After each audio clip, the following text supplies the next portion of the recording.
Hello students, welcome to WiFi Studios. एक बार फिर से आप सभी का स्वागत है। सुबह के 5:30 बज चुके हैं और अब हम शुरू करने वाले हैं एक्सपेक्टेड क्वेश्चंस का एक और सेशन, जहां पे आज हम देखेंगे कुछ मिसलेनियस काइंड ऑफ क्वेश्चंस, या तो ये कह लो कि वर्ड फॉर्मेशन बेस्ड क्वेश्चंस। अब मिसलेनियस कह लो या वर्ड फॉर्मेशन कह लो, दैट मीन्स ये आपका डेटा और ये इंस्ट्रक्शंस पे बेस होगा। दैट मीन्स क्वेश्चन में बताया जाएगा कि आपको करना क्या है। 5:30 बजे सुबह की ये क्लास होती है, जिसको आप दिन में किसी भी टाइम पे देख सकते हो। लेकिन अगर इसके प्रीमियर टाइम में, दैट मीन्स मॉर्निंग में अगर आप देखते हो, तो इससे अच्छी और बेहतर बात कोई भी नहीं है। हर दिन की शुरुआत रीजनिंग के एक सेशन के साथ, हर दिन की शुरुआत एक मोटिवेशन के साथ, एक पॉजिटिविटी के साथ, एक थॉट फॉर द डे के साथ ना सिर्फ आपके दिन को बना देती है, बट आने वाली आपकी जो लाइफ है, आने वाले आपके जो सक्सेस के जो स्टेप्स आप लेने वाले हो, उसको भी कहीं ना कहीं बूस्ट करती ही है। तो आज का थॉट फॉर द डे या आज का मोटिवेशन की अगर हम बात करें तो it's clearly says smile always. बस 2 शब्द, हमेशा मुस्कुराते रहो, क्योंकि मुस्कुराने से काफ़ी सारी चीज़ें जो हैं वो आसान हो जाती हैं। मुस्कुराने से काफ़ी सारी चीज़ें बहुत सरल हो जाती हैं, और स्माइल करते रहने से कई सारे सल्यूशंस जो हम नहीं पहुंच पा रहे होते हैं, टेंशन में, स्ट्रेस में, दिमाग हमारा परेशान होता है, स्माइल करने से काफ़ी चीज़ें जो हैं वो बिल्कुल स्मूथ लगने लगती हैं। अब पेपर को भी अगर आप देखो, एग्जामिनेशन को भी अगर आप देखो, तो स्माइल करके देखोगे तो उसका एक अलग ही प्रोस्पेक्ट दिखेगा। और वहीं अपनी एकदम भौहें चढ़ा के, एकदम फ्राउन करके अगर आप देखोगे इस पोजीशन में, तो ऑब्वियसली आपको वो पेपर से बड़ा राक्षस कोई लगेगा ही नहीं लगेगा। इसीलिए हमेशा स्माइल करते रहो, क्योंकि इससे 50% कंडीशंस नॉर्मल हो जाती हैं। और बस जब बाकी बचा 50%, वो तो हमारे एफर्ट्स, वो तो हमारी मेहनत, वो तो हमारा सारा का सारा दिमाग लगा ही देता है। ठीक है, तो चलो अभी भी स्माइल करो सेशन को देखते देखते, बिकॉज यार मुस्कुराना सेहत के लिए भी अच्छा है और हमारे सक्सेसफुल लाइफ के लिए भी। ठीक है, सेशन शुरू करते हैं फटाफट। देखते हैं सबसे पहले तो हमारा अनअकैडमी का टाइम टेबल, क्योंकि आप लोग यूट्यूब पे तो लगातार क्लासेस देखते ही हो। साइड बाय साइड अनअकैडमी पे जो हमारी फ्री स्पेशल क्लासेस हैं वो 2 टाइमिंग्स पे आपको मिलेंगी। एक मॉर्निंग 7:30 से 8:30 बैंक की, और एक रात में 9 बजे से 10 बजे तक एसएससी की।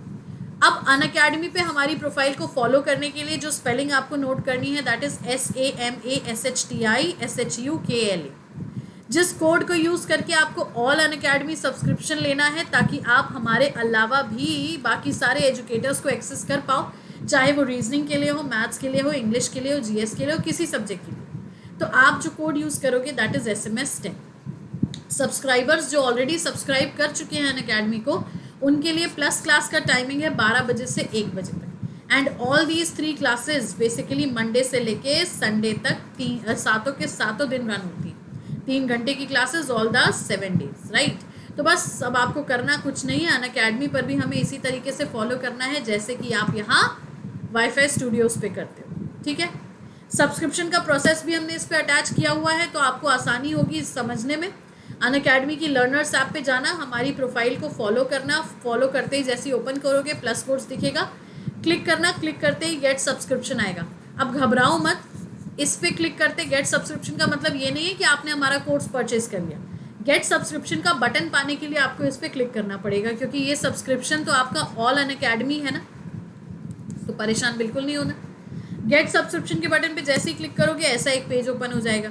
अब यहाँ पे हमने 2 ड्यूरेशंस को हाईलाइट किया है, एक 6 मंथ को हाईलाइट किया है, एक 12 मंथ्स को हाईलाइट किया है। 6 मंथ के लिए जो आपको कॉस्ट वहाँ पे दिखेगा वो होगा 4800। 12 मंथ्स के लिए जो कॉस्ट दिखेगा वो होगा आपका 6000। अब जैसे ही इस पे आप कोड लगा दोगे SMS10, दिस 4800 विल बिकम 4320, और ये 6000 हो जाएगा आपका 5400। तो आप जेन्युइनली रीजनेबली डिसाइड कर सकते हो कि आपको कितने ड्यूरेशन के लिए सब्सक्रिप्शन लेना है, राइट। ऑल अनअकैडमी सब्सक्रिप्शन है ये, तो परेशान बिल्कुल मत होना कि बस इसमें मैम मिलेंगी, मैम का सिलेबस मिलेगा, नहीं। इसमें बाकी सारे सब्जेक्ट्स भी मिलेंगे, बाकी दूसरे रीजनिंग भी मिलेंगे, तो काफ़ी सारे ऑप्शंस मिलेंगे आपको यहाँ पे, राइट। तो चलो अब करते हैं आज के सेशन की शुरुआत। जैसा हमने कहा कि मिसलेनियस या वर्ड फॉर्मेशन बेस्ड के क्वेश्चंस हैं, तो ये रहा हमारा सबसे पहला क्वेश्चन। अब क्वेश्चन में क्या कहा है देखो, in the following questions select the word from the given alternative which cannot be formed using the letters of the given word। cannot लगा हुआ है, मतलब कैरेक्टर, में से ऐसा कौन सा वर्ड है जो यहाँ ऑप्शन में से नहीं बन सकता? तो ऑब्वियस सी बात है, ए बी सी डी में चारों में से हमें चेक करना पड़ेगा और ये देखना पड़ेगा कि कौन सा ऐसा वर्ड है जो कि कैरेक्टर से नहीं बन सकता। वन बाय वन चेक करना हम बताते, फिर उसके बाद इसको डायरेक्टली भी चेक करना बताएंगे। सबसे पहले देखो ट्रेसर है, तो TRACER सारा बन रहा है। चार्टर, तो ये तो बनेगा ही चार्टर। फिर क्रेट, CRATE, और फिर आ गया आपका हार्टी। तो हार्टी नहीं बन रहा है ऑब्वियसली, क्योंकि RT में क्या दिया हुआ है? Y दिया हुआ है। सो दैट मीन्स आंसर हो जाएगा हमारा option number C। Clear? Simple है। बस ये याद रखो कि क्वेश्चन में पूछा क्या है, क्योंकि कई बार ये कैन भी होता है और कई बार ये कैन और कांट दोनों होता है स्लैश लगा के। स्लैश लगा के मतलब दोनों में से कोई एक आपको चूज करना पड़ेगा। वो डिपेंड करेगा फिर ऑप्शंस में मेजॉरिटी कैन वाली है या मेजॉरिटी कांट वाली है। अगर मेजॉरिटी कैन वाली है तो हम कांट पता लगाएंगे और मेजॉरिटी कांट वाली है तो हम कैन पता लगाएंगे। बात समझी? क्योंकि यार ऑब्वियसली बात है, तीनों अगर बन रहे हैं तो हमने वही तो मार्क किया जो कैन नॉट है। तो मेजॉरिटी किसकी है? कैन वाली ना। तो किसको मार्क किया? कांट। अब बात समझ गए? पक्का? चलो लेट्स सी द अगला। अब क्या है? इन the following question select the word from the given alternative which can not be formed using the letters of the given word. Again can not मतलब जो नहीं बन सकते। अब क्या वर्ड दिया यहाँ पे? एडमिनिस्ट्रेशन। अब एडमिनिस्ट्रेशन से हम क्या नहीं बना सकते? सो लेट मी सी। ऑब्वियसली बात है कि यहाँ पे कुछ तो ऐसा है जो हम नहीं बना सकते। ऑब्वियसली राशन बनेगा, RATION। स्टेशन, STATION, ये भी बन जाएगा। माइंड, MIND, ये भी बन जाएगा। लेकिन वहीं अगर हम देखें मिनिस्टर, ये नहीं बनेगा। क्यों नहीं बनेगा? क्योंकि मिनिस्टर में ई दिया हुआ है और एडमिनिस्ट्रेशन में कहीं पे भी ई नहीं। बात समझ आया? चलो लेट्स सी द अगला वाला। अब क्या है? Select the word from the given alternative which can be.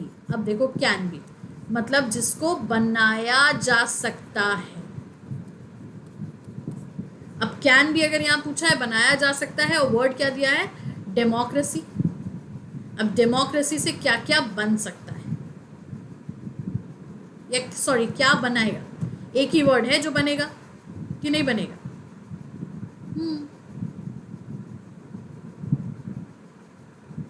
तो यस सीक्रेसी। अब देखो यहाँ पे सीक्रेसी नहीं बनेगा क्योंकि इतने सारे एस और इतनी सारी ई तो यहाँ पे है ही नहीं। फिर इसके बाद माइक्रो भी नहीं बनेगा क्योंकि माइक्रो में आई दिया हुआ है और डेमोक्रेसी में कहीं पे भी आई नहीं है। फिर देखो तो डीमन भी नहीं बनेगा क्योंकि इसमें एन दिया हुआ है, डेमोक्रेसी में कहीं पे भी एन नहीं है। तो लास्टली बचा क्या हमारा? Option number C. अब यार मीनिंग पे मत जाओ कि मार्सी का मतलब क्या होता है। आप ये देखो कि एम है, ए है, आर है, सी है, वाई है, तो बस option number C is the right answer. ठीक है, अगला देखो। In the following question select the word from the given alternative which can be. Again can be, तो मेजॉरिटी किसकी होगी? कैन नॉट की, है ना। कॉम्पनसेशन में से कौन सा वर्ड बन सकता है? अब देखो सीक्रेसी, माइक्रो, मार्सी और डीमन।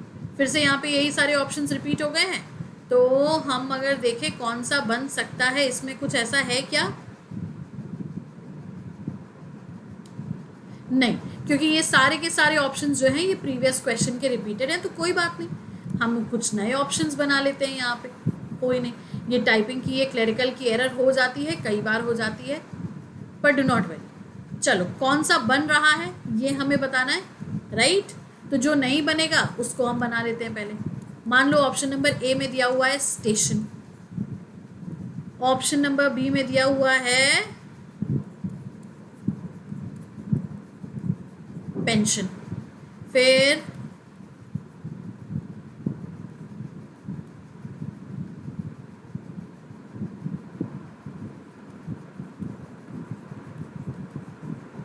ठीक है, फिर चौथा अगर हम वर्ड बनाएं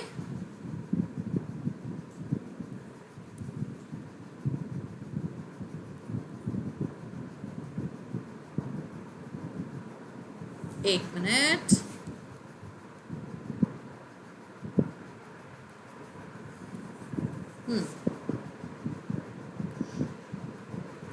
चौथा वर्ड जो बन सकता है वो है, या नहीं बन सकता या बन सकता, जो भी है, तो हो गया ये। ठीक है, अब देखो ऑप्शन नंबर ए में दिया हुआ है स्टेशन। तो एक बार बताओ, स्टेशन बनेगा क्या? नहीं, क्योंकि 2 बार टी दिया हुआ है। पेन का कलर चेंज कर लें? यस। तो ये 2 बार टी दिया हुआ है तो स्टेशन नहीं बनेगा। फिर देखो कॉम्पनसेट, COMPEN SATE, 2 बार ई हो गया तो ऑप्शन नंबर सी भी नहीं बनेगा। फिर कार्ड, तो कार्ड तो बनेगा ही नहीं क्योंकि कार्ड में आर दिया हुआ है और कॉम्पनसेशन में कहीं पे भी आर नहीं है। लास्टली बचा हमारा पेंशन, तो यस, PENTION, ये हो गया। So option number B is the right answer. ठीक है, चलो लेट्स सी द अगला वाला। अब क्या है? If it is possible to make only one meaningful word from the 3rd, 6th, 9th and 10th letter of the word parenthesis using each letter only once, तो last letter जो होगा वो आपका आंसर होगा। और अगर ऐसा कोई वर्ड नहीं बनता तो एक्स आंसर होगा, और एक से ज़्यादा वर्ड बनता है तो वाई आंसर होगा। सिंपल है। सबसे पहले तो वर्ड देखो क्या है, PARENTHESIS। ऐसा जिसको दोबारा लिखने की ज़रूरत नहीं है, हम सिर्फ वो पिक करें जो हमें पिक करना है। 3rd लेटर, फिर 6th लेटर, तो 4, 5, 6 मतलब टी हो गया। फिर उसके बाद 9th लेटर, 7, 8, 9, ठीक है। फिर उसके बाद 10th लेटर, तो देखो 1, 2, 3, 4, 5, 6, 7, 8, 9 और ये हो गया 10। ठीक है, तो अब RTSI बन गया। अब RTSI से एक वर्ड जो हमको समझ में आ रहा है,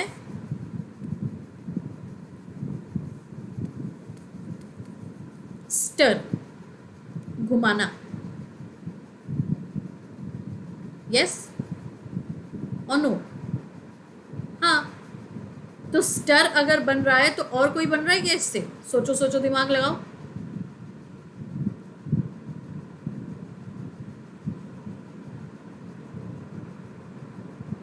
नहीं ना? बस, तो जब इससे आपका सिर्फ एक वर्ड बन रहा है स्टर, तो वर्ड क्या था? यही था ना कि अगर एक कोई वर्ड बन रहा है तो last letter of the word is your answer.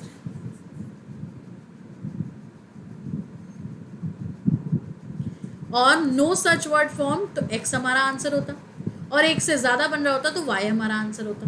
पर एक्चुअली यहाँ से स्टर बन रहा है और स्टर का मतलब लास्ट लेटर हो गया हमारा आर। ठीक है, चलो लेट्स सी द अगला। अब क्या है? If it is possible to make a meaningful word interpretation, then which of the following will be the 3rd letter of that word if more than such word?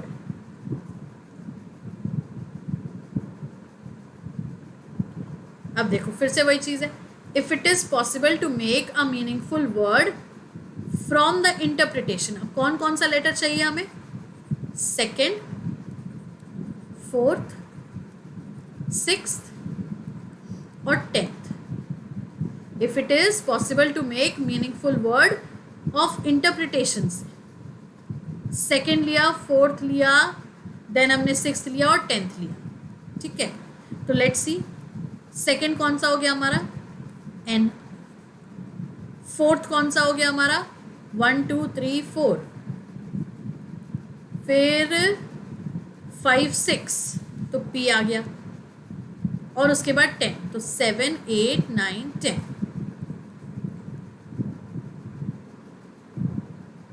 तो बताओ NEPA से कोई meaningful word बनेगा? No, क्योंकि अगर आप ये बोलो कि इससे बनेगा PENA, नो मीनिंग। अगर आप बोलो PEAN, नो मीनिंग। तो जब कोई मीनिंग ही नहीं है दैट मीन्स क्या होगा, इफ वन सर्च वर्ड फ्रॉम एम आंसर होता, लेकिन नो सर्च वर्ड फ्रॉम तो एक्स आंसर हो जाएगा, that means option number D. Clear? चलो लेट्स सी द अगला वाला। अब क्या है, how many meaningful English words can be formed by using letters of the word ALEP। अब लेटर्स हैं ALEP, इससे कितने मीनिंगफुल वर्ड बन सकते हैं? एक तो बन गया लीप, अधिवर्ष, एक हो गया पेल, पेल मतलब डल, एक हो गया, ये कोई वर्ड होता है क्या? बोलो बोलो, ये कोई वर्ड होता है? नहीं, PEEL होता है। ठीक है, फिर वहीं अगर हम बोले LEAP तो ये तो बन गया है, LAPE ये भी नहीं बनता। दैट मीन्स कितने मीनिंगफुल वर्ड बन रहे हैं यहाँ से? ओनली 2। ठीक है, चलो लेट्स सी द अगला वाला। How many meaningful English words can be made with the letters IFEL। अब लेटर्स क्या है? IFE और L। एक वर्ड सीधा सीधा बनता है LIFE, दूसरा वर्ड बनता है FILE, और कोई बनेगा क्या? नहीं, that means 2 meaningful word, option number C। ठीक है, लेट्स सी द अगला वाला। Select the combination of numbers that forms a meaningful word. अब हमें कॉम्बिनेशन सर्च करना है जो कि इन लेटर्स से एक मीनिंगफुल वर्ड बनाए, जिसमें P को 1 बोला है, N को 2 बोला है, O को 3, A को 4, C को 5, L 6, M 7, I 8। तो पहले तो आपको इन लेटर्स से एक मीनिंगफुल वर्ड बनाना पड़ेगा, और जैसा कि हमें दिख रहा है C O M P L A I N, समझ में आया? COM PLAIN, complain. तो बस इन्हीं का मीनिंग ढूंढ, इसी का नंबर सीक्वेंस ढूंढ लो। C का 5 था, O का 3। अब यार एक ही ऑप्शन है हमारे पास, ऑप्शन नंबर D। तो या तो पूरा फाइंड कर लो, और नहीं तो डायरेक्टली इसको मार्क कर दो। पूरा देखने में भी कोई दिक्कत नहीं है। M का 7 हो जाएगा, P का 1 हो जाएगा, L का 6 हो जाएगा, A का 4 हो जाएगा, I का 8 हो जाएगा, और N का 2 हो जाएगा। तो 5 3 7 1 6 4 8 2 इज द राइट आंसर। ठीक है, अगला देखो। Rearrange the letters to form a meaningful word and select from the given alternatives the word which is almost opposite. ठीक है, तो अब सबसे पहले तो हम इससे मीनिंगफुल वर्ड बनाए, ARTYD। तो इससे जो मीनिंगफुल वर्ड बनेगा दैट इज टार्डी। अब टार्डी का मतलब क्या होता है? लेजी। लेजी मतलब आलसी। तो ऑब्वियसली अब क्या करना है, हमें इसका ऑपोजिट बताना है ऑप्शंस में से। So that would be option number C, quick. ठीक है, तो यहाँ पे आपको 2 चीज़ें समझ में आई, एक तो आपका वोकैबुलरी वर्ड भी बन गया, दूसरा उसका ऑपोजिट एंटोनिम भी मिल गया। ठीक, अगला देखो। Given below are some group of letters, which of the options can be joined at the end of these letters to make the meaningful words. बहुत अच्छा क्वेश्चन है ये। हमें यहाँ पे कुछ लेटर पेयर दिए हुए हैं। अब इस ऑप्शन में से कोई एक ऐसा वर्ड पिक करना है जिसको हम लास्ट में लगाएं, जॉइन एट द एंड, और उससे एक मीनिंगफुल वर्ड बन जाए। Simple as that. तो एंड में लगाने के लिए, मीनिंगफुल वर्ड बनाने के लिए, तो देखो क्या है, अगर यहाँ लगा दिया तो ये हो गया लैंड, उधार देना। SAN में लगा दिया सैंड, सैंड मतलब हो गया रेत। WOR में लगा दिया वर्ड, तो वर्ड हो गया शब्द। SEE में लगा दिया तो ये हो गया क्या, सीड। तो आंसर क्या हो जाएगा इसका, ऑप्शन नंबर B। ठीक है, अगला। Name a single letter which can be prefixed to the following words in order to obtain entirely new words। अभी प्रीवियस में हमने क्या किया था, लास्ट में लगाया था सफिक्स में, यहाँ हमें लगाना है प्रीफिक्स में, मतलब पहले। और ये क्वेश्चन इंपॉर्टेंट है क्योंकि ये एसएससी सीजीएल टियर 1 के 2015 के पेपर में पूछा गया है। तो हम TILL, TABLE, PILE, TAB और PRING, इनके आगे कोई लेटर ऐसा फिक्स करेंगे जिससे एक मीनिंगफुल वर्ड बन जाए। तो ऑब्वियसली कूद कूद के कह रहा है ऑप्शन नंबर बी। देखो, ये हो गया स्टिल, ये हो गया स्टेबल, ये हो गया स्पिल या स्पाइल, ये स्टैब और ये हो गया स्प्रिंग। तो एस के जोड़ने से ये सारे के सारे मीनिंगफुल बन गए और नए वर्ड बन गए। ठीक है, अगला देखो, identify the single letter which when removed from the following words to form a new word. मतलब मिंक, लैम्प, टीम, वॉर्म से कोई एक लेटर ऐसा कॉमनली गायब कर दो कि बाकी के बचे हुए लेटर्स एक मीनिंगफुल वर्ड बनाए। तो अगर हम मिंक से एम गायब कर दें, लैम्प से एम गायब कर दें, टीम से एम गायब कर दें, वॉर्म से एम गायब कर दें, तो बचेगा क्या? Ink, lap, tea, war. Yes, तो वो सिंगल लेटर जिसको गायब किया जा सकता है वो कौन सा है? एम, क्योंकि उसी को गायब करोगे जो सब में होगा। आर सब में नहीं है, ए सब में नहीं है, एल सब में नहीं है।